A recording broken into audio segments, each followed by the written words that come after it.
კომაში სიბნელეში ჩავედით. კომანის გაცნობა ანუების ოჯახიდან დაიწყო. ამ საოცრად მადლიან მიწაზე სასწაულების არ უნდა გაგიკვირდეს. მეუფეს გეგმა ასეთია: სააღდგომო წირვა წმინდა იოანე ოქროპირის სახელობის ტაძარში და წმინდა ვასილისკოს წყაროზე განბანვა. ივერის ყოვლადწმინდა ღვთისმშობლის ხატის დღესასწაულს ხვდებით იოანე ოქროპირის საფლავის ადგილას. ბრევლმა თაყვანისცა სარკოფაგს, სადაც 31 წელი უხსნელად განისვენებდა ეკლესიის მნათობი იოანე ოქროპირი. სიმბოლურია ისიც, რომ დღეს 6000 გარეჯელ ბერთა წამების დღეა. ენით გამოუთქმელი საოცრებანი გრძელდება. გათენდა და კამანის წმინდა სავანეც, რომლის გაცნობა ღამეს ანთლიშუგზე დავიწყეთ, მთელი დიდებით გაფრთხილდა. საზეიმო წირვამ მოგზაურობის ყველა წევრის ზიარებითა და ლიტანიობით დასრულდა.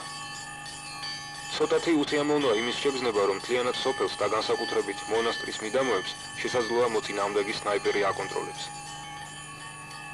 როგორც იმედი გადარჩენისა, რეკავენ ტაძრის საეკლესიო ზარები.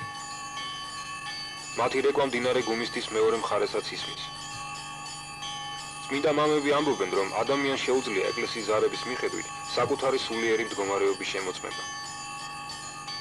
წმინდა ადგილთა მოლოცვა, მსგავსად მოწყალებისა, ქრისტიანული ვალია. განსაკუთრებით იქ, სადაც ომია და საფრთხე, ეს სათნოება უფრო მადლიანია.